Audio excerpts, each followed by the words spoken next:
اعوذ باللہ من الشیطان الرجیم بسم اللہ الرحمن الرحیم الحمد للہ رب العالمین الصلاة والسلام علی سیدنا و مولانا بالقاسم محمد وعلى اہل بیتہ الطیبین الطاہرین واللعن الدائم علی اعدائهم الى قیام یوم الدین رب اشرح لی صدری ویسر لی امری واحلل عقدۃ من لسانی یفقہوا قولی.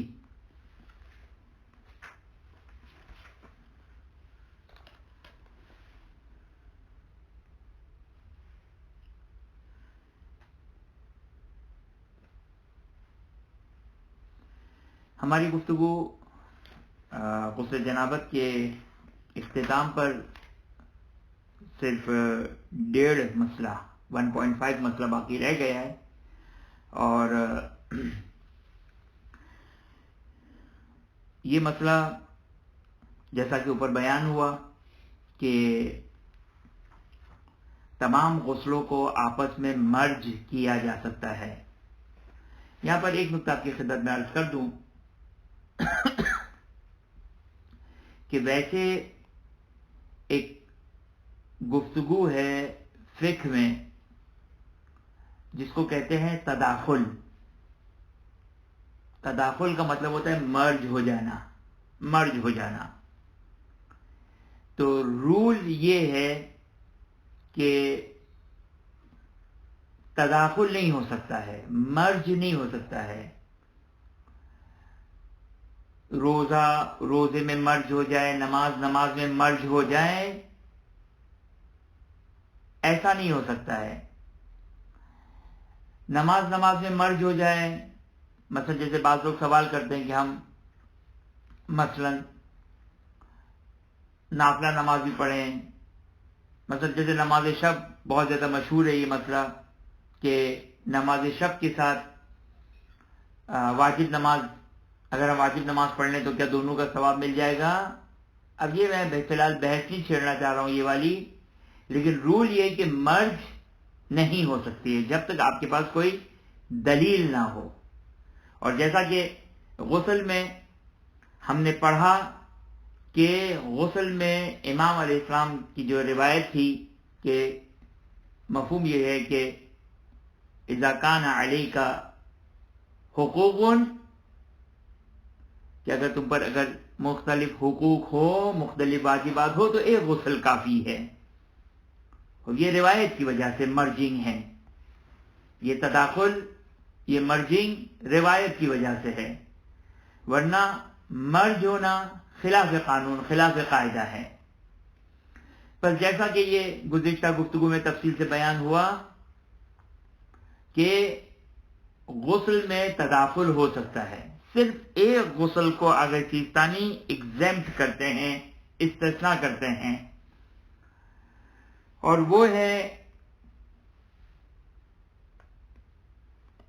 کہ جب انسان جس مسلمان میت کو غسل دے دیا گیا ہو، جس مسلمان میت کو غسل دے دیا گیا ہو، شرعی لحاظ سے، فقہی لحاظ سے غسل دینے کے بعد اس کو ٹچ کرنے پر غسل مس میت واجب نہیں ہوتا ہے. یہ انشاءاللہ تفصیل سے آگے ہم پڑھیں گے. لیکن غسل مس میت غسل دینے سے پہلے اور میت کے ٹھنڈے ہو جانے کے بعد غسل ٹچ کریں تو غسل مس میت واجب ہوتا ہے. لیکن مستحب ہے کہ غسل دینے کے بعد بھی اگر میت کو ٹچ کریں تو مستحب یہ کہ غسل کریں، مستحب یہ کہ غسل کریں. آگے کیسانی فرماتے کہ احتیاط واجب یہ کہ یہ والا غسل باقی کے ساتھ مرج نہیں ہو سکتا ہے. یعنی اگر مثال کے طور پر کسی کے اوپر غسل جمعہ بھی ہے مستحب والا، اور مس میت غسل دیا جا چکا ہے اس میت کو، واجب والا نہیں ہے، مس میت مستحب والا، تو اگر دونوں کا وہ ثواب لینا چاہتے تو دو الگ الگ غسل کرے گا بنا پر احتیاط واجب، بنا پر احتیاط واجب.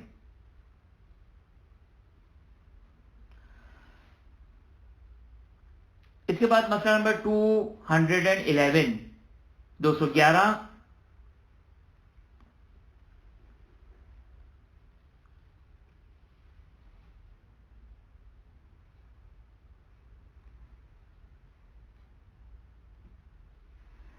اب یہ مسئلہ کیا فرماتے ہیں کہ مثال کے طور پر اگر کسی کے ذمے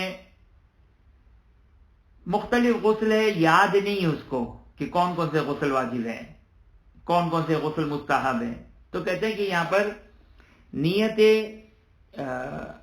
اگر وہ یہ نیت کرے کہ میں تمام کی جو بھی مجھ پر غسل ہے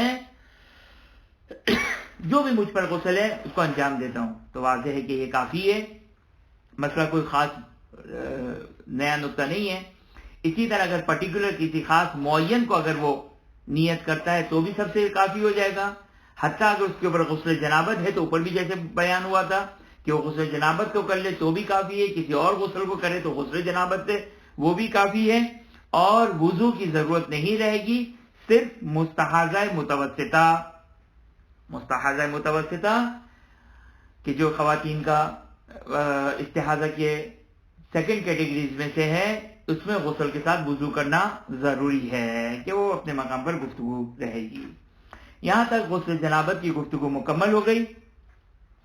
اس کے بعد خواتین کے مخصوص غسل ہیں، اس کو چھوڑتے ہوئے اب ہم مقصد خامس یعنی پانچواں مقصد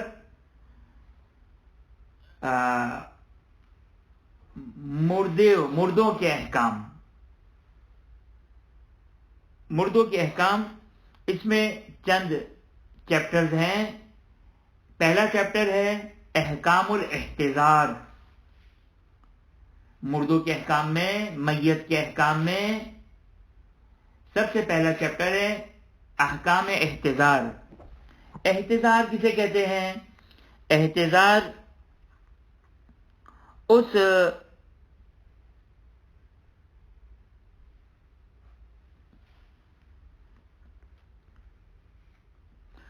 کیفیت کو کہتے ہیں کہ جب انسان موت اس کے حاضر ہو چکی ہے۔ احتضار حاضر حضور سے نکلا ہے، یعنی موت جب اس کے حضور ہو چکی ہے، اس کے مشرف ہو چکی ہے، اس کے قریب آ چکی ہے، اس کی موت کے آثار ظاہر ہو چکے ہیں، اب واجب ہے کہ اگر سیستانی دونوں احتیاط واجب لگاتے ہیں، اور اس میں آگے کوئی نے فی الحال منہاج میں تو بیان نہیں کیا ہے، اب عروا میں موقع ہوا تو انشاءاللہ دیکھوں گا کہ آگے سیستانی نے کہا ہے کہ مومن کو احتضار کے وقت یہ کرنا واجب ہے، جو ابھی بیان نہیں کیا ہم نے، لیکن آگے یہ کوئی نے ایسی کوئی تعبیر استعمال نہیں کی ہے، صرف یہ لکھا ہے کہ محتضر جو بھی حالت احتضار میں ہے۔ اب ظاہر عبارت آخری تو یہ کہ اگر کافر بھی حالت احتضار میں ہے تو واجب ہے، لیکن بعید ہے یہ، لیکن بہرحال بعید نہیں بھی ہے، ہو سکتا ہے، لہذا اس کو میں ڈبل چیک کروں گا عروا سے کہ اگر سیستانی جو ہے وہ آخوئی جو ہے وہ مومن مسلمان یا مطلق محتضر یا محتضر، دونوں ظاہراً جو اس کو پروناؤنس کرنا صحیح ہے، محتضر جو مشرف الی الموت ہو چکا ہے، محتضر کی موت جس کو جو کہ وہ حاضر ہو چکی ہے۔ علی ای حال کیا واجب ہے؟ دونوں نے احتیاط واجب لگائی ہے، اگر کوئی نے مومن کی شرط لگائی ہے، مومن و من بحکم ہی، توجہ کریں، مومن اور جو مومن کے حکم میں ہیں، مومن کے حکم میں یعنی کیا مطلب؟ مومن کے حکم میں کون ہوتا ہے؟ مومن کے حکم میں کون ہوتا ہے؟ نابالغ بچہ جو مومن کا بچہ ہے، اور مجنون جو مومن کا ہو، صحیح نا؟ تو یہ حکم مومن میں ہے، مومن نہیں ہے، اس لیے نہیں ہے کہ شعور نہیں ہے، مومن کے لیے شعور ہونا ضروری ہے، ایمان کا عقیدہ ہونا ضروری ہے، لابد حتماً وہ بچہ کی جو ممیز نہیں ہے، انشاءاللہ ممیز کے اوپر ایک تفصیلی گفتگو رہے گی، ممیز یعنی جس میں سوجھ بوجھ ہو، سمجھ ہو، فہم ہو، اس کا ادراک ہو، سمجھ ہو، فہم ہو، اس کو ممیز کہتے ہیں، کہ اس کی تفصیل اپنے مقام پر آئے گی۔ بس اگر بچہ ممیز ہے اور اپنے ایمان کا اظہار کرتا ہے تو وہ تو مومن کے حکم میں داخل ہو جائے گا، وہ مومن میں داخل ہو جائے گا، مومن کے حکم میں نہیں، خود مومن میں داخل ہو جائے گا۔ لیکن مثال کے طور وہ بچہ کہ جو ممیز نہیں ہے یا ممیز ہے اور لیکن اپنے ایمان کا اظہار نہیں کیا ہے، کھیل کود میں ہے، توجہ نہیں ہے، عام طور پر ایسا ہوتا نہیں ہے۔ عام طور پر جو کہ وہ مومنین کے بچے بالخصوص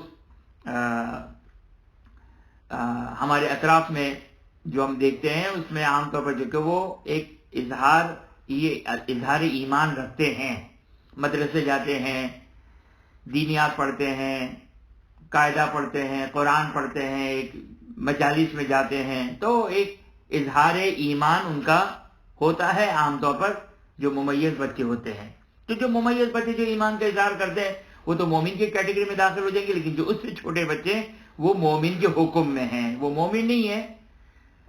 کیوں؟ اس لیے کہ ان کا ادراک نہیں ہے، فہم نہیں ہے، شعور نہیں ہے، لہذا وہ مومن کے حکم میں ہیں۔ کیا واجب ہے؟ الاہوۃ اللزوما توجیہ المومن حال احتضاره الی القبلہ، کہ اگر مثال کے طور پر یہ میں فار ایگزامپل اگر قبلے کی طرف بیٹھا ہوا ہوں، یہ اسٹریٹ میرے قبلہ ہے، تو واجب ہے کہ احتیاط واجب کی بنا پر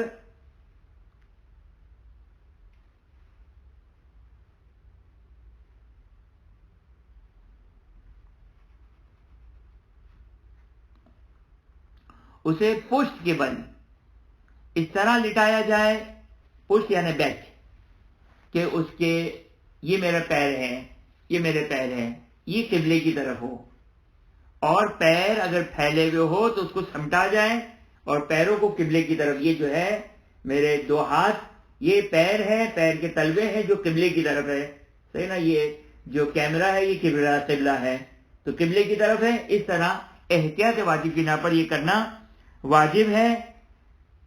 ہو یہ واجب ہے، یہ واجب کفائی ہے۔ انشاءاللہ اس پہ مزید تھوڑی سی گفتگو رہے گی کہ در حقیقت یہ ولی کی اجازت سے ہوگا، لیکن یہ واجب کفائی ہے۔ واجب کفائی کا مطلب کیا ہوتا ہے؟ واجب کفائی کا مطلب ہے کہ ہمارے پاس دو قسم کے واجب ہیں۔ ویسے تو واجب کی بہت ساری کیٹیگریز اور بہت ساری ڈویژنز ہیں۔ ایک ڈویژن واجب کی یہ ہے واجب عینی، واجب کفائی، واجب عینی اور واجب کفائی، یہ دو واجب کی ڈیفینیشن ہے، ڈویژن ہے۔ واجب عینی یعنی ہر مکلف کسے کہتے ہیں؟ میم کاف لام پہ مکلف، جس کو خدا کی طرف سے تکلیف شرعی دی گئی ہے۔ وہ کون ہے جن کو خدا کی طرف سے تکلیف شرعی دی گئی ہے؟ جو بالغ، عاقل، یہ بالغ عاقل، یہ جو ہے وہ مکلف ہے، صحیح نا؟ بالغ ہو، عاقل ہو تو وہ مکلف ہے۔ تو ہر مکلف کے اوپر جو واجب ہو اس کو کہتے ہیں واجب عینی، جیسے نماز ظہر، نماز عصر، نماز مغرب، روزے ماہ مبارک رمضان کے، حج، یہ سب جو کہ واجب عینی ہے، یعنی ہر شخص کے اوپر اپنا اپنا واجب ہے، صحیح نا؟ کہ ہم اکثر ایک جملہ کہتے ہیں کہ جب ہم کسی کو امر المعروف و نہی عن المنکر کرتے ہیں تو ایک غلط جملہ جو عام طور پر کہا جاتا ہے کہ جملہ غلط ہے کہ تمہیں میری خبر میں نہیں آنا ہے، وہ جملہ غلط ہے۔ یہ بس واجب عینی یعنی ہر شخص کو اپنی اپنی قبر میں اس کا جواب دینا ہے، ہر شخص کے اوپر الگ الگ واجب ہے، ہر شخص کو خود کو انجام دینا پڑے گا۔ واجب کفائی کسے کہتے ہیں؟ واجب کفائی کا مطلب یہ ہے کہ جو تمام لوگوں کے اوپر واجب ہے، تمام مکلفین کے اوپر واجب ہے، لیکن اگر کوئی ایک انجام دے دے تو سب کے اوپر سے وہ واجب اتر جائے گا، سب کے اوپر سے وہ واجب اتر جائے گا، اس کو کہتے ہیں واجب کفائی۔ کہ مثال کے طور پر اگر 100 لوگ ہیں تو 100 لوگوں کے اوپر یہ واجب ہے، اگر کسی ایک نے بھی انجام دے دیا تو باقی کے اوپر سے اتر جائے گا، اور اگر ایک نے بھی اگر انجام نہیں دیا تو سب کے اوپر سب گنہگار ہو جائیں گے۔ یہ واجب کفائی کی ڈیفینیشن علماء کرام بیان کرتے ہیں جو مشہور تعریف ہے۔ بس توجہ فرمائیں آپ نے۔ اب مومن کو آگے سیستانی کے لحاظ سے مومن آخوئی جو بھی حالت اعتذار میں ہے، محتضر یا محتضر، کہ اس کو قبلے رخ کرنا، اس طرح لٹائے اس کو پشت کے بل کہ اس کے پیروں کے تلوے قبلے کی طرف ہو، اس طرح کہ اگر اس کو بٹھایا جائے تو قبلے کی طرف اس کا رخ ہو جائے، یہ واجب ہے۔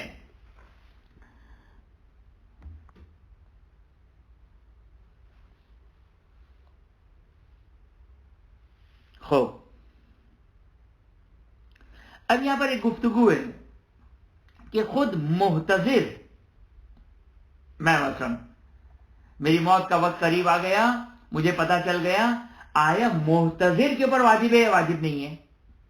یہ ایک مسئلہ ہے۔ دوسروں کے اوپر تو واجب ہے، اگرچہ احتیاط واجب کی بنا پر واجب ہے یہ حالت اعتذار قبلے کی طرف کرنا۔ آیا خود محتضر یا محتضر جس کی موت حاضر ہو چکی ہے، آیا اس کے لیے واجب ہے یا واجب نہیں ہے؟ اس میں آگے سیستانی کا ایک مختصر سا اختلاف ہے۔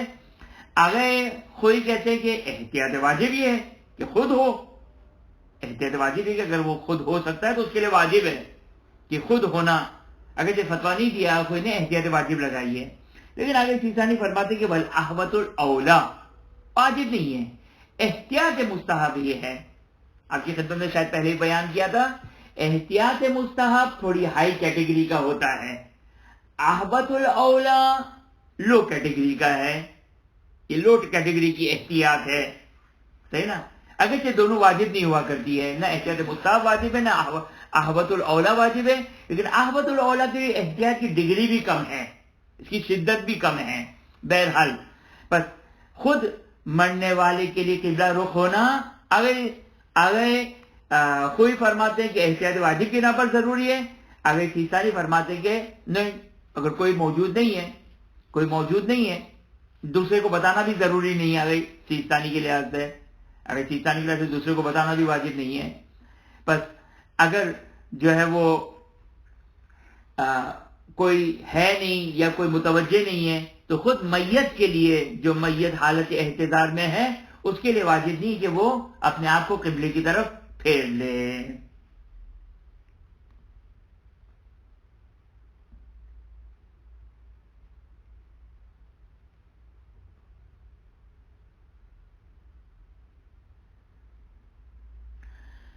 خوب،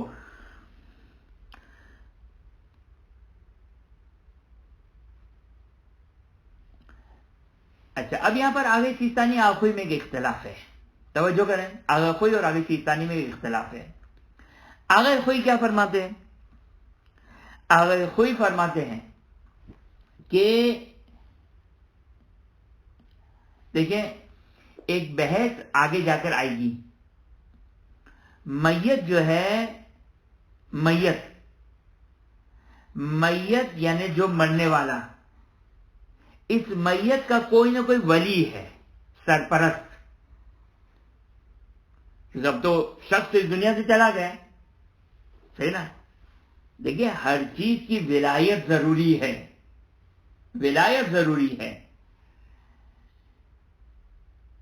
مجہول المالک کی، خمس کی، زکوٰۃ کی، اسی طرح یہ مردہ، اب یہ مردہ تو خود اس دنیا سے جا چکا ہے، لیکن کسی کے انڈر میں ہے یہ شخص، کسی کی ولایت میں ہے یہ شخص، تو جو حالت احتضار میں ہے، میں مثلا حالت احتضار میں ہوں، تو آیا مجھے قبلہ رخ کرنے کے لیے ایک دفعہ جو میرا ولی ہے، کہ ولی کی گفتگو غسل میں بیان کریں گے، وہ آ کر مجھے قبلہ رخ کر دے تو بات ہی ختم ہو گئی، لیکن اگر کوئی غیر ولی نہیں ہے، مثلا دوست آیا ہوا ہے، رشتہ دار دور کے آئے ہوئے ہیں، جاننے والے آئے ہوئے ہیں، محلے والے آئے ہوئے ہیں، انہوں نے دیکھا کہ حالت احتضار میں ہے، اب وہ تو ولی نہیں ہے، تو اب سوال، آیا غیر ولی کے لیے ضروری ہے کہ میت کو حالت احتضار میں قبلہ رخ کرنا، آیا ولی کی اجازت کے بغیر کر سکتا ہے یا نہیں کر سکتا ہے؟ دیکھیں اتنا سخت مسئلہ ہے یہ، ولی کی پرمیشن کے بغیر، یہ ولی کھڑا ہوا ہے یا ولی مثال کو اندر گیا ہوا ہے تو ولی کی پرمیشن کے بغیر وہ جو پڑوس کا یا دوست آیا ہوا ہے جو دیکھ رہا ہے کہ حالت اعتذار میں ہے، ولی اگر کوئی کہتے ہیں احتیاط واجب یہ ہے کہ ولی کی پرمیشن لیں، احتیاط واجب یہ ہے کہ ولی کی پرمیشن لیں۔ یہ تو ہو گیا آگے۔ توجہ کریں، مرنے والا اس کو قبلہ رخ کرنے میں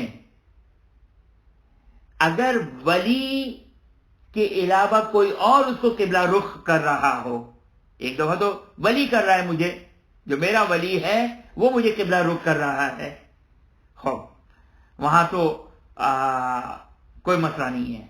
لیکن اگر مرنے والے کو اس کا پڑوسی، اس کا دوست جو ولی نہیں ہے، وہ کیا قبلہ رخ کر سکتا ہے بغیر ولی کی پرمیشن کے؟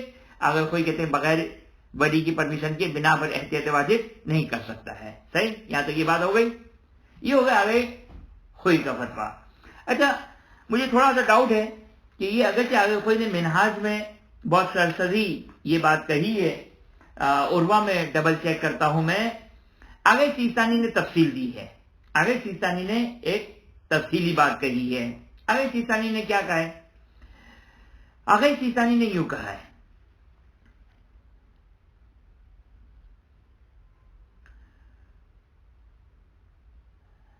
آگے سیستانی فرماتے ہیں جو معتذر ہے، یہ معتذر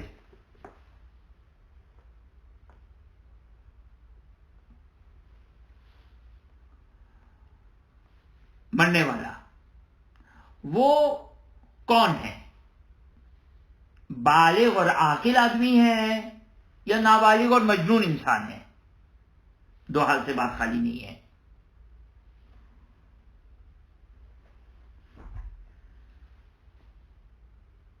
اگر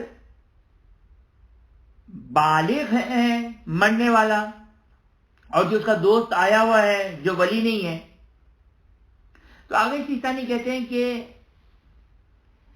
میں یہ مسئلہ بیان کرنے سے پہلے، آگے سیستانی کا یہ مسئلہ بیان کرنے سے پہلے ایک فقہ کا بہت ہی امپورٹنٹ، اہم اور دقیق مسئلہ، دقیق اتنا مشکل نہیں ہے، دقیق سے نہ ڈر جائے کریں کہ میں کوئی بہت مشکل مسئلہ بیان کرنے جا رہا ہوں، مسئلہ بہت آسان ہے، لیکن یہ ٹرمینالوجی، یہ اصطلاح یاد کرنا بہت ضروری ہے جب ہم توضیح یا کوئی بھی فقہی کتاب دیکھ رہے ہوں۔ دو چیزیں بہت ضروری ہے، ایک ہے اجازت، ایک ہے رضایت۔ اجازت، رضایت۔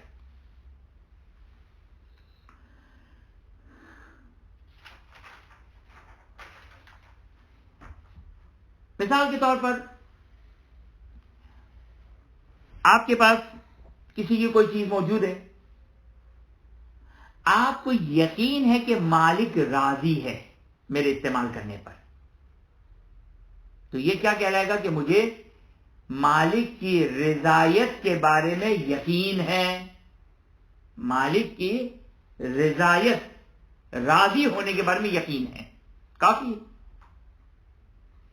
استعمال کر لیں، کوئی بات نہیں، ضرورت نہیں آپ اس سے اجازت لیں، دیکھیے ضروری نہیں ہے کہ آپ اس سے اذن لیں، اذن، الف زال نون، اذن، اجازت، اجازت اور اذن ایک چیز ہے، بس اسی لیے فقیہ جب کوئی تعبیر استعمال کرتا ہے، کوئی لفظ استعمال کرتا ہے تو بڑا امپورٹنٹ ہوا کرتا ہے، وہ کوئی خطابت نہیں کر رہا ہے، وہ کوئی منبر پہ بیان نہیں کر رہا، وہ ایک ایک لفظ صحیح، معصوم نہیں ہے، میں نہیں کہتا ہوں کہ کوئی معصوم ہے، اشتباہات ہوتے ہیں، بہت اشتباہات ہوتے ہیں، اشتباہات ہوتے ہیں تبھی تو یہ درس خارج اور اجتہاد کا سلسلہ جاری و ساری ہے غیبت میں، کہ ایک فقیہ آیا اس نے بیان کیا، پھر دوسرا فقیہ آیا اس نے اس پر اشکال کیا، پھر تیسرا فقیہ آیا اس نے دونوں پہ اشکال کیا مثلا، تو یہ سسٹم اور یہ سلسلہ غیبت کے دور میں چلتا رہے گا جب تک دیکھو وہ امام معصوم جب تک غیبت میں ہیں۔ بس ایک چیز ہے علم برضایت، یعنی رضایت کے بارے میں، رضایت کس کو کہتے ہیں؟ وہ قلبی رضا کی وہ کیفیت کا نام ہے، صحیح نا؟ مثال کے طور پر آپ کسی کے گھر گئے، اپنے بھائی، اپنے دوست، اس کی کوئی کتاب اٹھائی اس میں اٹھانے سے پہلے آپ کو اب ضروری نہیں کہ آپ کوئی نیت کریں قربت اللہ کہ میں اپنے دوست کے گھر سے کتاب اٹھاتا ہوں اس کی رضایت سے قربت اللہ، نہیں. آپ کو اطمینان ہے کہ مالک راضی ہے میرے پڑھنے پر، میرے اسٹڈی کرنے پر، میرے اس کو استعمال کرنے پر، پانی کا گلاس پڑا ہے پانی پینے پر. اگر آپ کو یقین ہے کہ راضی ہے، اس کو کہتے ہیں رضایت کے بارے میں علم، رضایت کے بارے میں یقین کہ وضو اور غسل کا جو پانی تھا اس میں رضایت کافی ہے. لیکن بعض اوقات شریعت میں رضایت نہیں چلتی ہے، رضایت کا علم نہیں چلتا ہے، بلکہ آپ کو اجازت لینی ہوگی، اذن لینا ہوگا. یہ بہت امپورٹنٹ ہے. ولی سے، اب ولی کھڑا ہوا ہے، آپ کو معلوم ہے ولی 100% راضی ہوگا، نہیں چلے گا، یہ نہیں چلے گا. ولی کی معلوم ہے کہ ولی جو کہ وہ راضی ہے، ولی معلوم ہے کہ راضی ہے میرے اس کو قبلے کی طرف کرنے کا، یہ نہیں چلے گا. بلکہ اذن جہاں پر فقیہ لگاتا ہے کہ یجب الاذن، جیسے یہ بحث کہاں پر آتی ہے، یہ ایک بحث آتی ہے کہ خواتین کے لیے نظر رکھنا، نظر کرنا جس کو منت کہتے ہیں، آیا بغیر شوہر کی اجازت کے، رضایت نہیں. اب یہ دیکھنا ہے، جائیے دیکھیے گا، آج ہوم ورک ہے آپ لوگ کا، کتاب توضیح المسائل کھولیے گا. معاملات میں بہت ہی آگے جا کے نظر قسم عہد کے جہاں پر احکام دیے ہیں وہاں پر شوہر کا مسئلہ، وہاں پر نظر کا مسئلہ کہ بیوی کے لیے ان چیزوں میں کہ جہاں پر اس کے حق تلفی ہوتی ہو شوہر کی، آیا ان چیزوں کی نظر کے لیے آیا شوہر کی اجازت ضروری ہے یا نہیں ہے. اب وہاں پر دیکھیے گا اجازت کی بحث کی ہے یا رضایت کی بحث کی ہے، صحیح نا. تو یہ اجازت اور رضایت کی لفظ بڑا امپورٹنٹ ہے، یہ ایسی فلوک میں نہیں لکھا ہے مجتہد نے کہ رضایت کا لفظ لکھ دیا، کہیں کہیں اجازت کا لفظ لکھ دیا، نہیں. کہیں رضایت ہے تو دل کی کیفیت کے بارے میں آپ کو یقین ہے تو کافی ہے، وربلی پوچھنے کی ضرورت نہیں ہے. اگر اذن لکھا ہے تو اذن ضروری ہے. تو جو فرمایا آپ نے، یہ فقہ کا انتہائی اہم مسئلہ ہے کہ جو بعض اوقات بلکہ اکثر اوقات غفلت کی وجہ سے حتی انسان توضیح المسائل بھی پڑھ رہا ہوتا ہے تو یہ نقطے کی طرف وہ متوجہ نہیں ہوتا ہے. اب آ جائیے اب اس مسئلے میں کیا فرماتے ہیں آگے سیستانی. یہ میت ہے، یہ میت ہے، قبلے کی طرف ان کا رخ نہیں ہے. اب ایک دوست کھڑا ہوا ہے، یہ میت بالغ ہے، عاقل ہے، بالغ ہے، عاقل ہے، صحیح. اس کا مطلب یہ کہ اگر وہ میت کے جو قوما میں ہے جو عقل و شعور نہیں رکھتا وہ دوسری کیٹیگری میں جائیں گے. یہ میت بالغ بھی ہے اور عاقل بھی ہے. اب اگر میت کا دوست کھڑا ہوا ہے، اسے یقین ہے کہ مرنے والا راضی ہے کہ میں اس کو قبلے کی طرف رخ کر دوں، کسی سے پوچھنے کی ضرورت نہیں ہے، قبلہ رخ کر دے کافی ہے. لیکن اگر میت یہ مرنے والا اگر قاصر ہے، اصطلاحات و ٹرمز کو یاد کریں، قاف دو نقطے والا، صاد رے، قاصر. کس کو کہتے ہیں قاصر؟ ایک تو جاہل قاصر، جاہل مقصر، وہاں پر ایک بحث آتی ہے قاصر. یہ بھی قاصر کا لفظ، یعنی وہ لوگ جو قاصر ہیں. کون ہے قاصر؟ کس کو کہتے ہیں فقہ میں قاصر؟ فقہ میں قاصر کہتے ہیں نابالغ بچے کو اور مجنون بچے کو. بلکہ یہ بہت ہی میں نے سرسری جملہ کہا، یعنی جو اپنے مال میں تصرف کا حق نہیں رکھتے ہیں اس کو قاصر کہتے ہیں. جو اپنے مال میں تصرف کا حق نہیں رکھتے ہیں. فرماتے ہیں کہ اگر قاصر نہیں ہے یعنی ایک بالغ و شعور والا انسان ہے تو وہاں پہ رضایت کا اطمینان ہے، کافی ہے، آپ کر دیں، پوچھنے کی ضرورت ہی نہیں کسی سے، آپ اس کا قبلہ رخ کر دیں کافی ہے اگر آپ کو یقین یا اطمینان ہے. اگر آپ کو اگر مرنے والے کا یقین یا اطمینان نہیں ہے تو آپ اس کے ولی سے نہیں پوچھیں گے، پھر خود میت سے پوچھیں کیا اجازت ہے کہ میں آپ کو قبلہ رخ کر دوں. توجہ کیا آپ نے؟ یہ بات تو واضحات میں سے ہے. ایک مسلمان کو یہ بات معلوم ہونی چاہیے کہ کسی مسلمان کے لیے دوسرے مسلمان کا مال، جان، ہر چیز بغیر اس کی رضایت کے اس کو استعمال نہیں کر سکتے ہیں. تو لہٰذا اس کا بدن، اس کا اپنا بدن ہے، اس کی اجازت کے بغیر ہم ٹچ بھی نہیں کر سکتے ہیں، اس کی اجازت کے بغیر ہم ٹچ بھی نہیں کر سکتے ہیں. لہٰذا اگر جیسا کہ عام طور پر اطمینان حاصل ہوتا ہے، لہٰذا وہاں پر آپ نے کہا کہ آپ آئے ہوئے ان کے دوست سے مرنے والا ہوش و حواس میں، آپ نے بغیر پوچھے ہوئے علم تھا، یہ اطمینان تھا کہ وہ راضی ہوگا، آپ نے قبلہ کی طرف کر دیا. اگر وہ کافر نہیں ہے تو یعنی بالغ ہے اور باشعور ہے. اگر کافر ہے یعنی نابالغ ہے، نابالغ کی رضایت نہیں چلتی ہے، نابالغ کی رضایت نہیں چلتی ہے، مجنون کی رضایت نہیں چلتی ہے. لہذا وہاں پر آگے سیستانی فرماتے ہیں کہ احتیاط واجب ہے کہ ولی کی اجازت سے اس کو قبلہ رخ کرنا ہوگا بنا پر احتیاط واجب. ولی کی اذن سے، ولی کی اجازت سے، ولی کی رضایت نہیں کہا ہے. توجہ کیجیے گا، یہ فقہ ہے. یہ فقہ ایک لفظ اس کا بڑا امپورٹنٹ ہوتا ہے. کیا کہا آگے سیستانی نے کہا ہے کہ ولا یعتبر فی توجیہ غیر الولی اذن الولی. اذن اجازت کو کہتے ہیں. اجازت یعنی آپ کو پوچھنا پڑے گا. اب چاہے آپ واٹس ایپ پہ پوچھیں، لیٹر لکھ کر پوچھیں، ٹیلی فون پہ پوچھیں، وربلی پوچھیں، سامنے پوچھیں، کسی طرح بھی پوچھیں، آپ کو اجازت لینا ہوگی. پس یہ جو ہے وہ آگے سیستانی نے فرمایا کہ اگر قاصر ہے یعنی بالغ اور نابالغ اور مجنون ہے تو پھر ولی کی اجازت بنا پر احتیاط واجب ضروری ہوگی. اب میں نے کہا اسی وجہ سے مجھے کہا کہ کوئی نے کوئی بات نہیں کہی، کوئی نے ڈائریکٹ ولی کی اجازت کا کہا. ٹیکنیکلی آگے سیستانی کی جو بات ہے وہ بالکل خوبصورت بات ہے، بہترین بات ہے. خوب اگر مرنے والا اگر خود ہوش و حواس میں تو ولی کیوں، ولی کی پرمیشن کیوں؟ میں جب تک زندہ ہوں تو ولی کی پرمیشن کچھ نہیں ہے، ولی کی اجازت کچھ نہیں ہے. ولی کون ہے؟ میں خود صاحب ولایت ہوں اپنی چیزوں کا. لہذا یہ آگے کوئی کی یہ عبارت نامکمل عبارت ہے، اور واقعاً اگر انہوں نے اگر اس چیز کی طرف متوجہ نہیں ہے تو یہ بہرحال ایک ٹیکنیکلی اشکال ہو سکتا ہے. اگر کوئی کے اوپر نہیں معلوم، اسی لیے میں نے کہا کہ عروا میں دیکھوں گا کہ آیا اگر کوئی نے اسی طرح سرسری بیان کر دیا ہے یا اس نقطے کی طرف وہ اپنے درس میں جو وہ بیان کیا ہے. جی اجازت سے مطلب کسی بھی ذریعے سے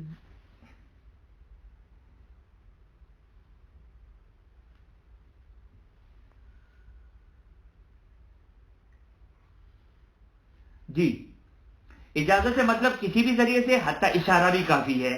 مثال کے طور آپ نے کہا مثلا اشارے سے کہا اور سامنے والا سمجھ گیا کہ آپ پوچھ رہے ہیں کہ میں حالت احتضار میں اس کو قبلے کی طرف کر دوں، انہوں نے گردن ہلا دی، اشارہ کر دیا، کافی ہے. یہ بھی اجازت کافی ہے، یہ بھی اجازت کے لیے کافی ہے.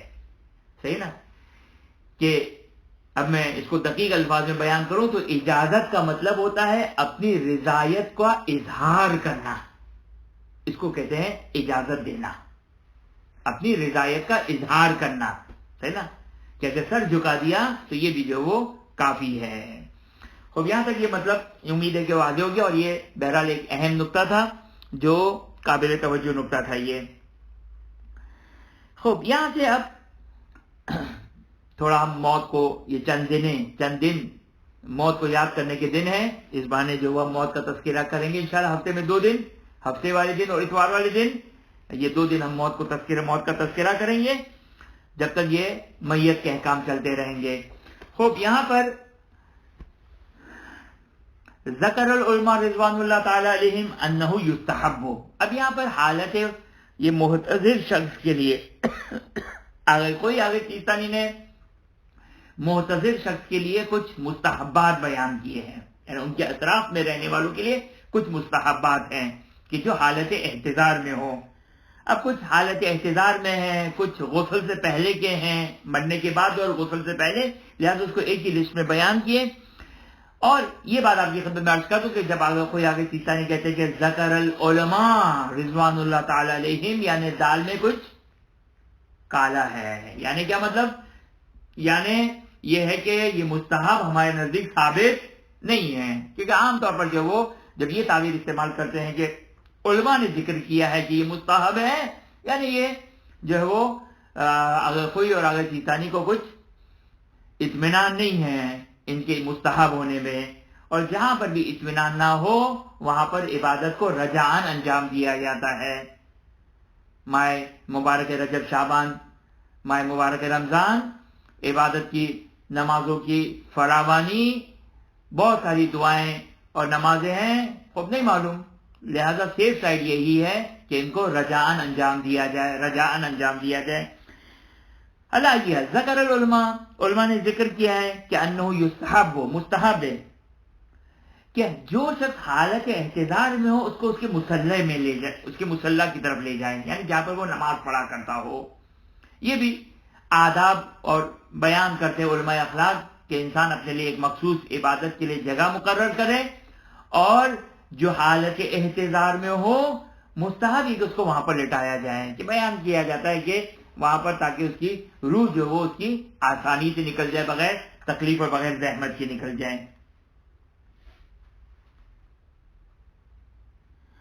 اگرچہ فرماتے کہ ان اشتد علیہ النذر ما لم یوجب اذاہ، یہ اس وقت ہے کہ جب اس کی روح مشکل سے نکل رہی ہو اور اس کو اذیت نہ ہو رہی ہو. پتہ چلا کہ ہم زبردستی اس کو لے کر جا رہے ہیں، اس کے لیے باعث اذیت ہے، اب یہ جائز بھی نہیں ہوگا، اس کو اذیت دینا جائز نہیں ہوگا. جب تک انسان زندہ ہے وہ اپنی اذیت، روح ہے اس کے اندر، اس کو اذیت محسوس ہوتی ہے، صحیح نا. اگرچہ بعض روایات میں ہے کہ غسل دیتے ہوئے جب غسل کے احکام پڑھیں گے، مستحبات پڑھیں گے، بعض روایات ہے کہ غسل اس کو اور قبر میں اتارتے اس کو آرام سے اتارا جائے، صحیح نا. اب وہاں پر اس کو اذیت ہوتی ہے، وہ ایک دوسرے معنی میں اذیت جو روایت آ کر بیان کرتی ہے. بہرحال علی یہ حال، یہ تو اب ہر انسان وہاں سے اس مرحلے سے گزرے گا. خداوند متعال ہمارے لیے ان تمام منزلوں کو آسان فرمائے. خوب مستحب ہے کہ جب اس کی روح، اس کی نزع شدت کے ساتھ ہو تو اس وقت جب کہ وہ اس کو اس کے مصلی پر لے جایا جائے، اگر لے جانے میں اس کو اذیت نہ ہو رہی ہو، ورنہ پھر اس کو اس کے بستر پر ہی رہنے دیا جائے. یہ پہلا مستحب. دوسرا مستحب وَتَلْقِينُهُ بِالشَّهَادَتَيْن، وَتَلْقِينُهُ شَهَادَتَيْن، اور اسے تلقین کروایا جائے، اس کو پڑھوایا جائے. کوشش کریں اس کو پڑھوائیں، صحیح نا. تلقین میں خالی بیٹھ کر پڑھنا نہیں ہے، بلکہ تلقین میں کوشش کرنا ہے کہ اس کو پڑھائیں اگر وہ پڑھ سکتا ہو. شہادتین، شہادتین یعنی اشہد ان لا الہ الا اللہ و اشہد ان محمد رسول اللہ صلی اللہ علیہ وآلہ. والاقرار بالنبی، اس کو اقرار کروائے نبی اکرم صلی اللہ علیہ وآلہ، اور ائمہ اطہار علیہ السلام کے عقیدے امامت کے اوپر اقرار کروائیں. وسائر الاعتقادات الحقہ، اور سارے کے سارے اعتقادات حقہ، وہ جو ہم دعائے عدیلہ پڑھتے ہیں، رضیت باللہ ربا، جس میں رب کا ذکر ہے، قبلے کا ذکر ہے، دین کا ذکر ہے، کتاب کا ذکر ہے، ائمہ کا ذکر ہے، یہ اعتقادات حقہ جو زیارت آل یاسین میں بھی، زیارت آل یاسین میں ایک فہرست ہے، سوال و جواب و قبر و حشر و نشر و، یہ اعتقادات حقہ، اس کے اوپر اقرار کروانا. وتلقینہ کلمات الفرج،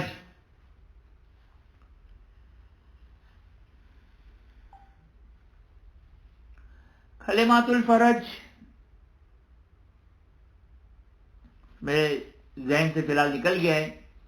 کلمہ فرج شاید الہی عظمل والی دعا ہو، فی الحال میں متوجہ نہیں ہوں کلمہ فرج کی طرف، میں دیکھنا بھی رہ گیا.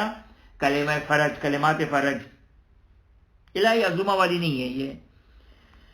خوب علی حال انشاءاللہ اس کو میں کل آپ کی خدمت میں بیان کر دوں گا انشاءاللہ. کلمہ فرج انشاءاللہ العزیز. یہ تو ہو گیا مستحب.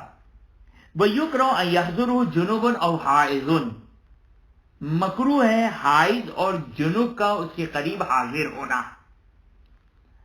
اچھا اب یہ حالت احتضار میں ہے، غسل دینے کے لیے پڑھیں گے وہاں پر. ظاہراً میں نے نہیں پڑھا کہ غسل دینے والا جو ہے وہ حالت جنابت میں نہ ہو، حالت حیض میں نہ ہو. ظاہراً کراہیت نہیں ہے، کراہیت نہیں ہے غسل دینے کی، لیکن حالت احتضار میں جو ہو وہاں پہ اب علماء بیان کرتے ہیں، اگر سیستانی آپ کوئی فرماتے ہیں کہ علماء بیان کرتے ہیں کہ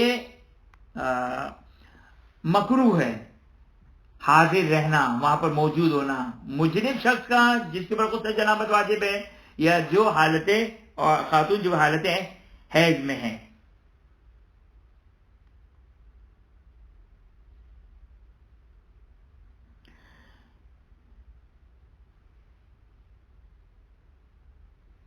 وَيُكْرَهُ أَن يَمُسَّ حَالَ النَّزْعِ، اب یہ بھی عجیب ہے کہ مکروہ ہے کہ حالت نزاع میں اس میت کو ہاتھ لگانا، شاید اس کو اذیت ہوتی ہو اس وجہ سے،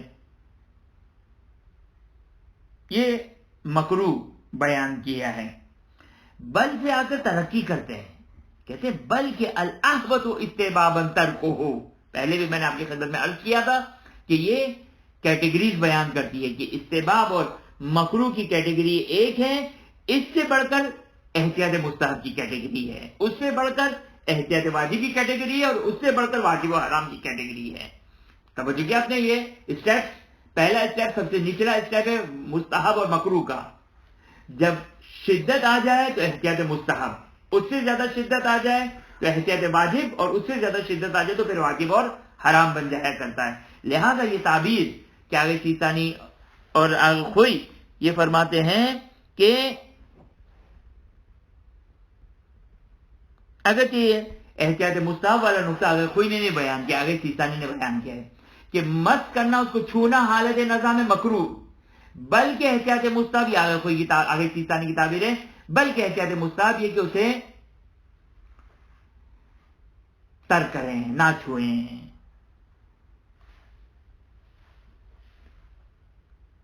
خوب،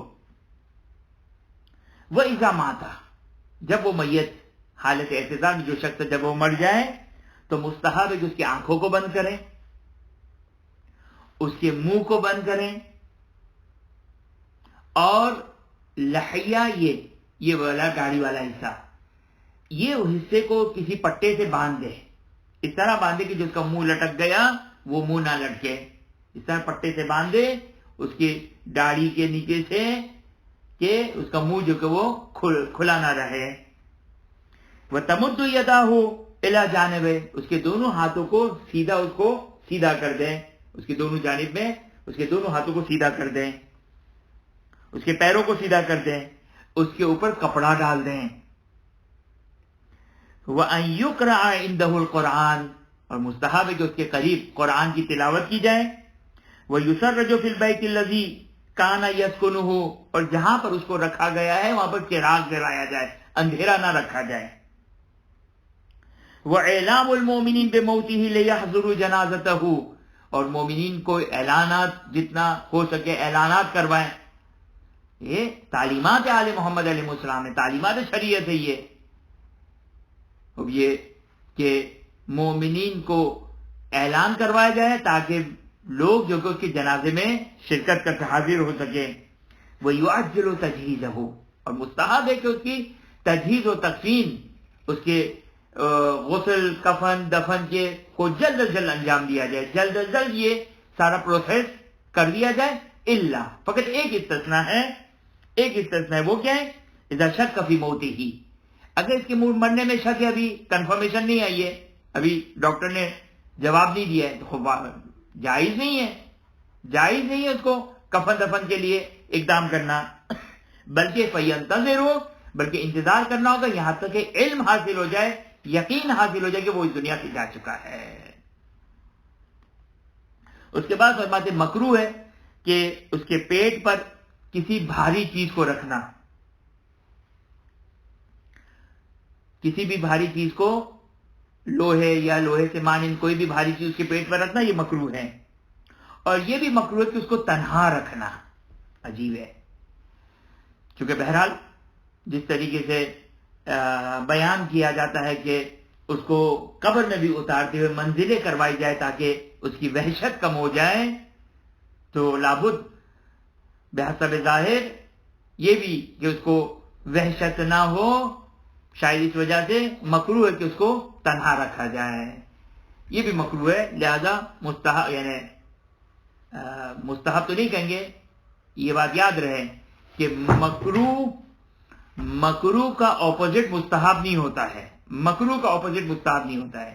مکروہ کا مطلب ہوتا ہے نہ کرنے میں ثواب، مستحب جس کے کرنے میں ثواب، لہذا مکروہ اس کو تنہا چھوڑنا،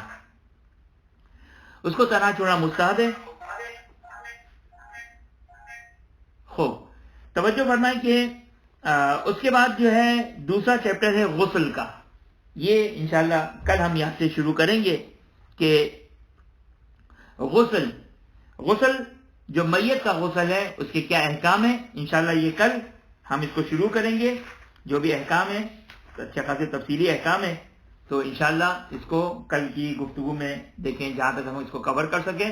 وآخر دعوانا الحمدللہ رب العالمین. اگر کسی کا کوئی سوال ہے تو صحیح ہے ورنہ پھر ہم دعا کریں. میرا سوال ہے کہ یہ جو نماز توبہ ہے اس کی کیا نیت سے غسل کیا جا سکتا ہے؟ نماز توبہ کی یا غسل رجان ہے رجا جی اچھا اس میں پھر وضو کرنا ہے جی وضو کرنا ہوگا جی اچھا ٹھیک شکریہ. علیکم السلام. جی میرا ایک سوال ہے. جی میرا سوال ہے کہ بیوہ ماں کے اگر ایک سے زیادہ بیٹے ہیں تو کیا وہ سب ولی ہو سکتے ہیں یا صرف بڑا بیٹا ولی ہو سکتا ہے؟ یہ انشاءاللہ گفتگو آئے گی. بس آپ کل تک کی اجازت دے دیں مجھے. سارے کے سارے بیٹے جو کہ وہ ولی ہیں اور انشاءاللہ یہ کل تک کا آپ ایک انتظار کر لیں. انشاءاللہ کل میں اس کو ڈیٹیل بتا دوں گا. ان شارٹ یہ ہے کہ سارے کے سارے بیٹے ولی ہیں. دیکھیں ولی کا مطلب مرنے کے بعد کی ولایت ہے. جب تک ماں زندہ ہے تو ماں کے اوپر کسی بیٹے کی ولایت نہیں ہے. ماں جب تک زندہ ہے کسی بیٹے کی ولایت نہیں ہے. اگر ماں خدا نخواستہ اگر جاتی ہے دنیا سے تو پھر اس کی تجہیز اور تکفین کے لیے اس کے کفن دفن کے لیے جو سارے کے سارے بیٹے وہ سارے کے سارے برابر کی ولایت رکھتے ہیں.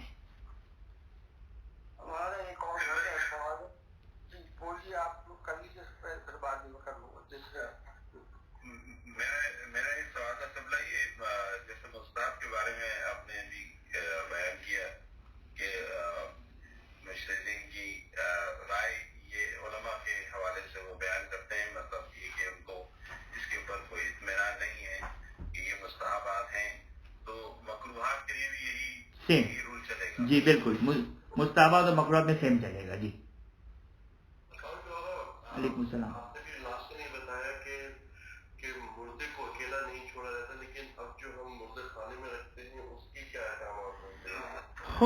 یہ بہرحال الحمدللہ حرام نہیں ہے. اگر حرام ہوتا تو بالکل مشکل ہو جاتی شرعن. مکروہ ہے نامناسب ہے. بہرحال اگرچہ بعض اوقات مجبوری مثال کے طور پر بعض اوقات ممکن ہے مجبوری ہو بہت شدید مجبوری ہے. ابھی اس کو ظاہر باہر نہیں رکھ سکتے سرد خانے میں رکھیں گے تو جو دوسرا اس کے ہمراہ اس کا ساتھی ہوگا خدا نخواستہ اس کو بھی سرد خانے میں جو کہ وہ رکھنا پڑے گا ہمیشہ کے لیے خدا نخواستہ نعوذ باللہ. تو مجبوری کی حالت میں ظاہر ایکسیپشن ہے. جب واجب و حرام ایگزیمپٹ ہو سکتا ہے تو یہ تو پھر ویسے مکروہ ہے. اگر مجبوری نہ ہو تو پھر سرد خانے میں نہ رکھا جائے. پھر کوشش کیا جائے کہ انسان کسی ایسی جگہ پر رکھے کہ جہاں پر وہ اس کا کوئی اٹینڈ جو کہ وہ کرنے والا وہاں پر ساتھ موجود ہو. بہرحال مکروہ سے بچنے کے لیے یہ بیان کیا گیا ہے.